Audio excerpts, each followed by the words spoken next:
বাবারে এবার ওই সালেউদ্দিন বলতেছে, আমি স্ত্রীকে যখন জিজ্ঞাসা করলাম, আমার স্ত্রী বলল যে তোমার মায়ের সঙ্গে আমার ঝামেলা হয়ে যায়, আমি রাগে রাগান্বিত হইয়া আমি সহ্য করতে না পারিয়া আমি মাকে গিয়ে পেছন থেকে একটা লাথি মেরেছিলাম। আর লাথি যখন মেরে দিলাম আমার মনে একটা নিয়াত আসলো, আমি মাকে মারলাম, আমার বড় অন্যায় হয়ে গেছে, মায়ের কাছে ক্ষমা চেয়ে নিব। এবার মাকে যখন আমি উঠাইতে যাইতেছি, আমি লক্ষ্য করে দেখলাম আমার মা জগতে আর বেঁচে নাই। সেই দিন থেকে আমি নিজেই অনুতপ্ত, আমি যে অন্যায়টা করেছি, ভুলটা করেছি। আমি প্রতি বছর মক্কা মদিনায় আসি, হজ করার পরে আল্লাহর দরবারে দোয়া করে, আল্লাহ গো আমার দ্বারা বড় অন্যায় হয়ে গেছে, বড় ভুল হয়ে গেছে, আল্লাহ আমার অন্যায়টাকে আমার ভুলটাকে তুমি ক্ষমা করে দাও। কিন্তু আজকে অনেক দিন হয়ে গেল, আমার ভুল আল্লাহ ক্ষমা করে না। আমার হাত ঠিক ছিল, এখন হাতটা অকাজে হয়ে গেছে। আমার পা ঠিক ছিল, আমি পায়ে চলতে পারি না। আমার চক্ষু ঠিক ছিল, কিন্তু আমি চোখে দেখতে পাই না। আমার কান ঠিক ছিল, কিন্তু আমি কানে শুনতে পাই না। আমার সর্বশরীর ঠিক ছিল, কিন্তু আস্তে আস্তে দুর্বল হয়ে যাচ্ছে। একটা কারণে আমি আমার মাকে আঘাত করেছি বলে। এবার ওই মদিনার ইমাম বলতেছে, সালেউদ্দিন শোনো রে, আজকে কেন কিয়ামত পর্যন্ত যদি আল্লাহর দরবারে দোয়া করো, কেন্দে কেন্দে যদি তোমার পানি, চোখের পানি শুকায় যায়, তবুও আল্লাহ পাক রব্বুল আলামিন তোমাকে ক্ষমা করবে না। কারণ এইটা ক্ষমা আল্লাহ ততক্ষণ করবে না যতক্ষণ পর্যন্ত তোমার মা ক্ষমা করবে না।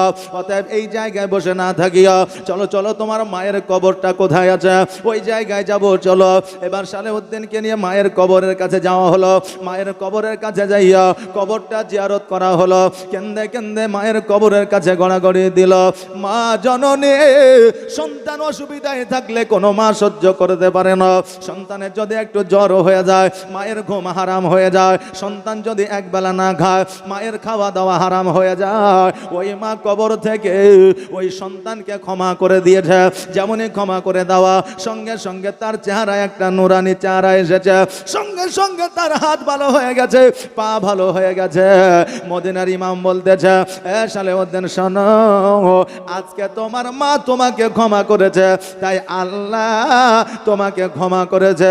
জোরে বলেন সুবহানাল্লাহ। বাবাজি ভাইরা, জান্নাত আপনার বাড়িতে আছে। মা যদি বেঁচে থাকে জান্নাত আপনার বাড়িতে আছে। আব্বা যদি বেঁচে থাকে, ওই আব্বা মার খিদমত করে, জীবনে দেখবেন আপনার কোনো অভাব অনটন হবে না।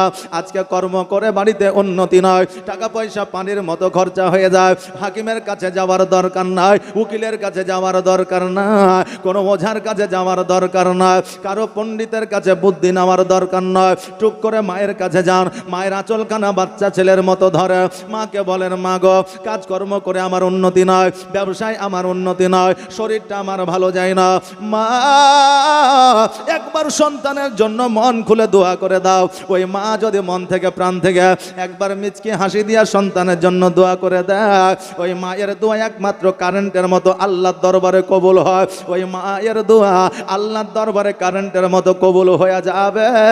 আর ওই সন্তানের যত বাধা বিপদ আছে সব দূর হয়ে যাবে। জোরে বলেন সুবহানাল্লাহ। অতএব বাবারে, জান্নাত যে জায়গায় আছে ওই জায়গায় কোনোদিন আপনারা আঘাত করবেন না। পিতামাতা যতই খারাপ হোক না কেন, পিতামাতা সবাই যে ভালো হয় এটা কথা নয়। অনেক পিতামাতা সন্তানের হক মেরে খায়। অনেক পিতামাতা চারটা সন্তান আছে, একটা সন্তানকে ভালো দেখে, তিনটা সন্তানকে একটু অনীহা করে, তাই বলে ভালোবাসে না এটা নয়। আপনার মানুষ যেহেতু মানুষের ভুল থাকতে পারে, কিন্তু কোনো সন্তান হইয়া কেউ বাপ মার বিচার করতে পারবে না, বাপ মাকে আঙুল দেখায় কথা বলতে পারবে না। আল্লাহ বলে, বান্দারে, দোষ করেছে তোমার বাপ, হক মেরেছে তোমার বাপ, কিয়ামতের দিন আমি তোমার বাপ মায়ের বিচার করব, কিন্তু তুমি দুনিয়াতে বিচার করতে পারবে না। এই অধিকার আমি আল্লাহ দিই নাই। জোরে বলেন সুবহানাল্লাহ। মায়ের মতো আপন আর তো কেউ হবে না, ওগো আর তো কেউ হবে না। মায়ের মতো আপন আর তো কেউ হবে না, জগতে আর তো কেউ হবে না। সতলা মায়ের এমন গুণ দৈব লেখা ওয়াইবে চোর, আপন মায়ের মতো কে হবে এই সংসারে।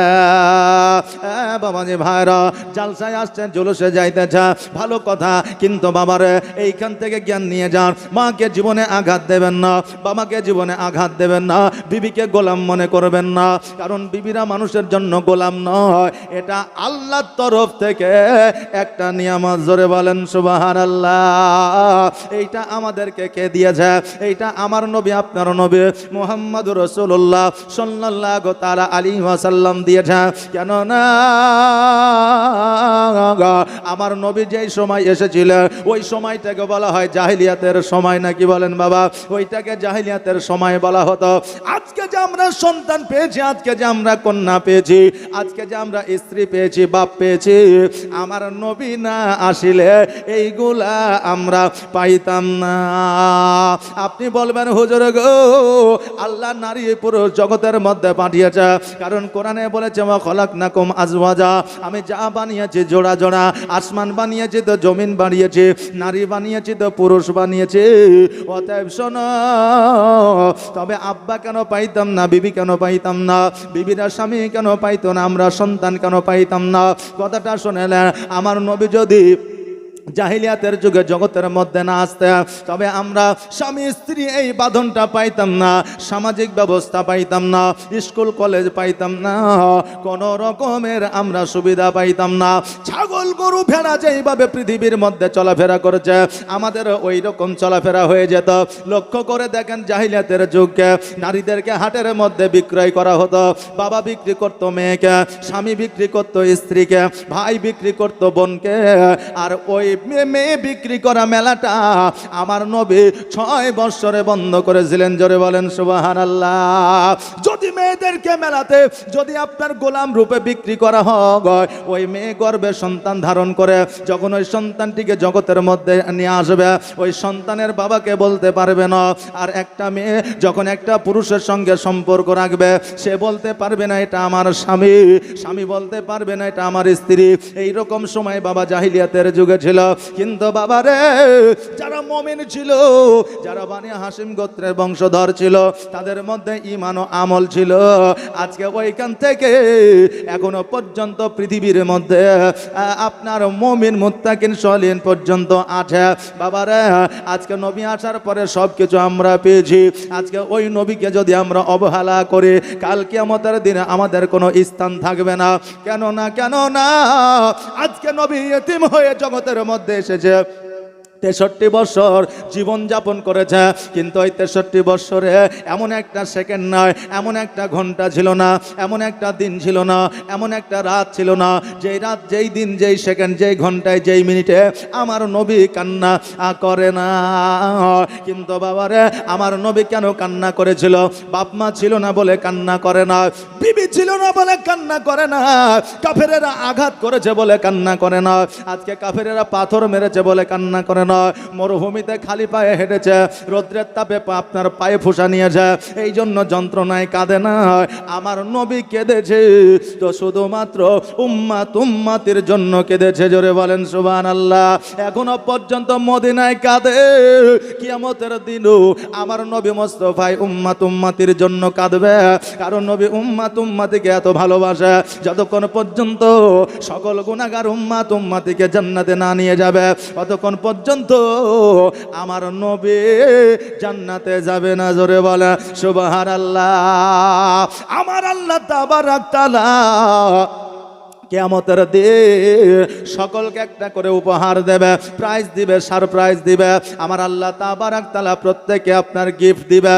এবার বাবারে, স্কুল মসজিদ মাদ্রাসায় যখন একটা কম্পিটিশন আপনার চালু হয়, একটা কুইজ যখন চালু হয়, ওইখানে আপনার বেছে নেওয়া হয় ফার্স্ট, সেকেন্ড, থার্ড, হয় কি হয় না?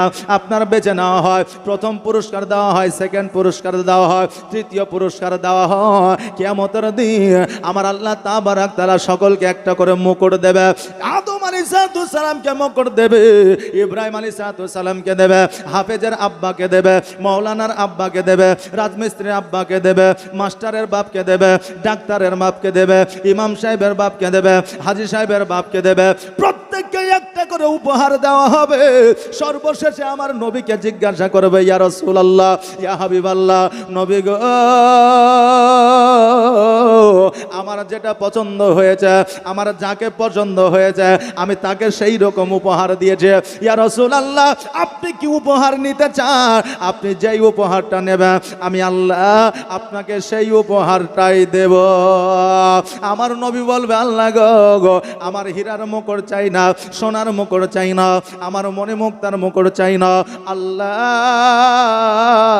গো, আমাকে যদি উপহার দিয়ে খুশি করতে চান, আমার গুনাহগার উম্মতিকে জান্নাতবাসী বানায়া দেয়, আমি নবী নিজেই খুশি হইয়া যাব। জোরে বলে সুবহানাল্লাহ। নবীর প্রেমে পাগল হইলে, নবীর প্রেমে পাগল হইলে আমার আল্লাহ তাআলা খুশি।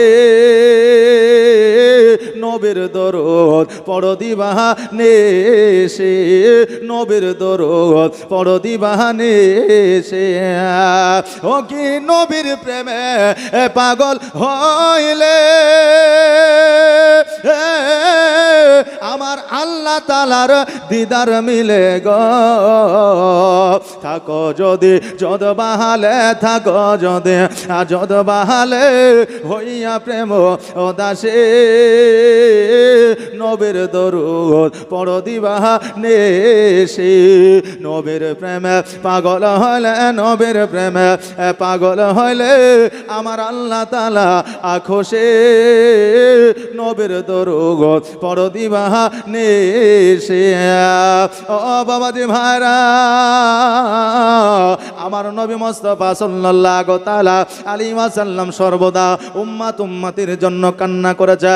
এই 12 রবিউল আউয়াল শুভে সাদেকের সময় যখন আমার নবীজি জগতের মধ্যে এসেছিলেন, জগতের মধ্যে আসা মাত্র নবী আমার শৈশবকালে, শিশুকালে পৃথিবীতে আসার পরে সিজদায় পড়ে গিয়েছে। আমিনা বর্ণনা করেছে, আমি যখন আমার সন্তানের দিকে তাকায়া দেখলাম, আমার সন্তান ইয়া হাবলি উম্মতি উম্মতি বলে কেঁদেছে। জোরে বলেন সুবহানাল্লাহ। 570 খ্রিস্টাব্দে আমার নবী যখন জগতের মধ্যে এসেছিলেন, আপনার আসমান থেকে আল্লাহ রহমত বর্ষিত করেছিলেন। এবার প্রথম আসমান থেকে মা আমিনা রাদিয়াল্লাহু তাআলা আনহার বাড়িতে একটা সিঁড়ি নামিয়ে দিয়েছিলেন। আর ওই সিঁড়ি দিয়া আমার আল্লাহর ফেরেশতারা আসিয়া আমার নবী মুস্তাফাকে দর্শন করেছিলেন। আর সকল ফেরেশতারা যখন প্রথম আসমান থেকে সিঁড়ি দিয়ে আসতেছিল, আমার নবীর শানে তারা আপনার দরুদ পড়তেছিল। আজকে নবীর জগতের মধ্যে 570 খ্রিস্টাব্দে 12 রবিউল আউয়াল যেই দিন এসেছিল, সেই দিন কোনো মানুষ আমার নবীজির জুলুস মানায়নি। কারণ আমার নবীকে কেউ আপনার সাধারণ মানুষ চিনত না। ওই জন্য আল্লাহর ফেরেশতারা প্রথম আসমান থেকে মা আমিনার বাড়ি পর্যন্ত জুলুস নিয়ে এসেছিলেন। জোরে বলেন সুবহানাল্লাহ।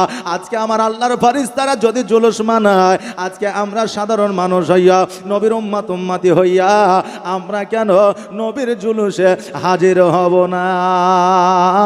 বাবারে, আজকে নবী যখন জগতের মধ্যে আসিল, আব্দুল মুত্তালিব কাবা ঘরের মধ্যে আপনার বসেছিলেন। এমত অবস্থা কাবা যেন মা আমিনার ঘরের দিকে ঝুঁকে গেল। এবার আব্দুল মুত্তালিব বলতেছে, কাবা ইব্রাহিম আলাইহিস সালাম, ইসমাইল আলাইহিস সালাম এত যত্ন করে, এত কষ্ট করে, এত একবারে শক্ত করে কাবা তোকে বানাইলো, আজকে তুই মা আমিনার বাড়ির দিকে ঝুঁকে গিয়েছে, কারণটা কি?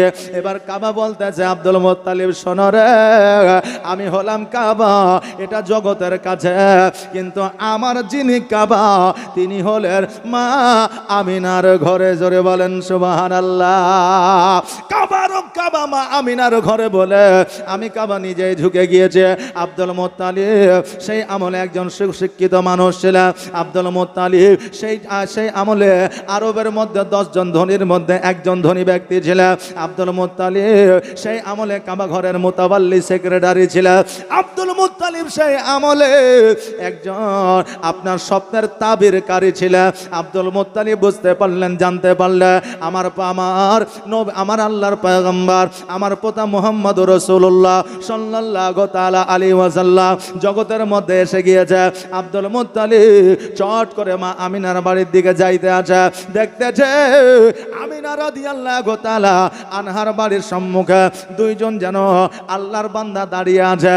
এবার আব্দুল মুত্তালিব গিয়ে বলতেছে, শোনো গো মা আমিনা রাদিয়াল্লাহু তাআলা আনহার একমাত্র আমি আপন ছাড়া আর কেউ না, অতএব তোমরা কে কোথা থেকে এসেছো, কারণটা কি একবার বলো। তারা বলল, আব্দুল মুত্তালিব শোনো, আমরা জগতের মধ্যে কোনো মানুষ নয়, কোনো মানুষ নয়, আমরা হলাম আল্লাহর ফেরেশতা। আজকে মা আমিনার দরওয়াজায় আমরা সিকিউরিটি গার্ড হয়ে দাঁড়িয়ে আছি, ততদিন পর্যন্ত সিকিউরিটি গার্ড হয়ে দাঁড়িয়ে থাকবো যতদিন পর্যন্ত আমার নবী মুস্তাফাকে আল্লাহর ফেরেশতারা দেখা সম্পন্ন না করবে। আব্দুল মুত্তালিব বলল, শোনো রে, তোমরা আল্লাহর ফেরেশতা হও আর যে হও না কেন, আমি আব্দুল মুত্তালিব আমার পোতা জগতের মধ্যে এসেছে, আমার পোতাকে আমি দেখতে চাই, আমাকে সুযোগটা করে দাও। বলে না না না, যতদিন পর্যন্ত আল্লাহর ফেরেশতাদের দেখা না হবে ততদিন পর্যন্ত তোমাকে দর্শন করতে দেওয়া হবে না। আব্দুল মুত্তালিব বলতেছে, বারে আমার পোতা আমি দেখতে পাবো না, এটা কেমন করে হয়। এবার জোরপূর্বক যখন ঘরে প্রবেশ করতে গেল, কোন রাবি বর্ণনা করেছে আব্দুল মুত্তালিবের মাথায় আঘাত করা হয়েছিল, কোন রাবি বর্ণনা করেছে আব্দুল মুত্তালিবের মাথায় হাত বুলিয়ে দেওয়া হয়েছিল। এবার যখন হাত বুলিয়ে দেওয়া হয়েছিল, আব্দুল মুত্তালিব অটোমেটিক অজ্ঞান হয়ে জমিনের মধ্যে পড়ে গিয়েছিল। এবার একদিন নয়, 2 দিন নয়, 5 দিন নয়, 7 দিন পর্যন্ত আল্লাহর ফেরেশতারা দর্শন করেছিলেন আমার নবী মুস্তাফাকে। আর 7 দিন দর্শন করার পরে আবার যেন বাবা ঊর্ধ্বগমনে গিয়েছিল। এবার আব্দুল মুত্তালিবের জ্ঞানটা ফিরল। এবার মা আমিনার ঘরে গেল। আমিনা, আমার পোতা জগতের মধ্যে এসেছে রে মা, দাও দাও আমার কোলে একবার উঠায়া দাও, আমার কোলে নিলে আমার কলিজাটা ঠান্ডা হবে, আমার কলিজাটা শীতল হবে। আমিনা রাদিয়াল্লাহু তাআলা আনহা এবার আব্দুল মুত্তালিবের কোলে উঠায়া দিলে আমার নবী মুস্তাফা সাল্লাল্লাহু তাআলা আলাইহি ওয়াসাল্লামকে দেখিয়া কপালে একটা চুম্বন করে দিলা। আব্দুল মুত্তালিব বলে, আমিনা রে, আজকে আমার আব্দুল্লাহকে হারানো যে ব্যথা বেদনা আমার বুকের মধ্যে যে ছিল, আজকে মুহাম্মদুর রাসূলুল্লাহ সাল্লাল্লাহু তাআলা আলাইহি ওয়াসাল্লাম কপালে চুম্বন করার পরে আমি আব্দুল মুত্তালিব আমার বুকের ব্যথা বেদনা যন্ত্রণা সব কিছু যেন দূর হইয়া গিয়েছে। জোরে বলেন সুবহানাল্লাহ। ওই আব্দুল মুত্তালিব সেই আমলে ওই মক্কা নগরের মানুষকে ডাকিয়া গরিব মিসকিনকে আপনার খাওয়া দাওয়া করিয়েছিলেন। আজকে আমরা আহলে সুন্নাত ওয়াল জামাতের মানুষ, আজকে নবীর জন্মদিন উপলক্ষে আমরা যদি কিছু খাবারের ব্যবস্থা করি, অনেকেই বলে এটা করা যাবে না, আবার জুলুস বের করলে বলে এটা করা যাবে না। এরকম কথা অনেক মানুষ আছে মুসলমানের মধ্যে এটা বলে থাকে। বাবারে, আজকে তারা আবার একটা প্রশ্ন করে, আমার নবী 63 বছর জীবন যাপন করেছে, সেই নবী যেই দিন এসেছিলেন সেই দিনই জগৎ থেকে আড়াল হয়েছে, অতএব তোমরা জন্মদিনটা পালন করো, মৃত্যু দিনটা কেন পালন করো না? আমরা বলি, শোনো গো, আমরা আহলে সুন্নাত ওয়াল জামাতের মানুষ, আমরা নবীজিকে জিন্দা মনে করি। নবী মরে নাই, নবী আমার কিয়ামত পর্যন্ত জিন্দা। অতএব নবী যেহেতু মারা যায় না, আমরা কেন নবীর মৃত্যুদিন পালন করব? নবী আমাদের কাছে জিন্দা, এই জন্য নবীর জন্মদিন পালন হয়, নবীর মৃত্যুদিন পালন হয় না। জোরে বলেন সুবহানাল্লাহ। বাবাজি, ভাইরা আমার, মায়েরা, আজকে নবী মুস্তাফা সাল্লাল্লাহু তাআলা আলাইহি ওয়াসাল্লাম আব্দুল্লাহর কোলে আসিয়া মা আমিনার ঘরকে করলো উজালা। 12 রবিউল আউয়ালে নবী আমার পৃথিবীর মধ্যে এলো আর সারা জাহানকে আপনার আলোয় আলোকিত করলো। বাবারে, আজকে নবীর নূরে সারা জাহানকে আলোয় আলোকিত করলো। কেমন করে? কিতাবের মধ্যে এসেছে, আউয়ালু মা খলাকাল্লাহু নূরে, यानी के सबसे पहले अल्लाह ताबारक ताला ने नूर को पैदा किया। সবার প্রথমে আমার আল্লাহ তাবারক তাআলা নূর তৈরি করেছে, আর ওই নূর থেকে নবী মুস্তাফাকে তৈরি করেছে, আর আমার নবীর নূর থেকে সারা জাহান তৈরি হয়েছে। জোরে বলেন সুবহানাল্লাহ।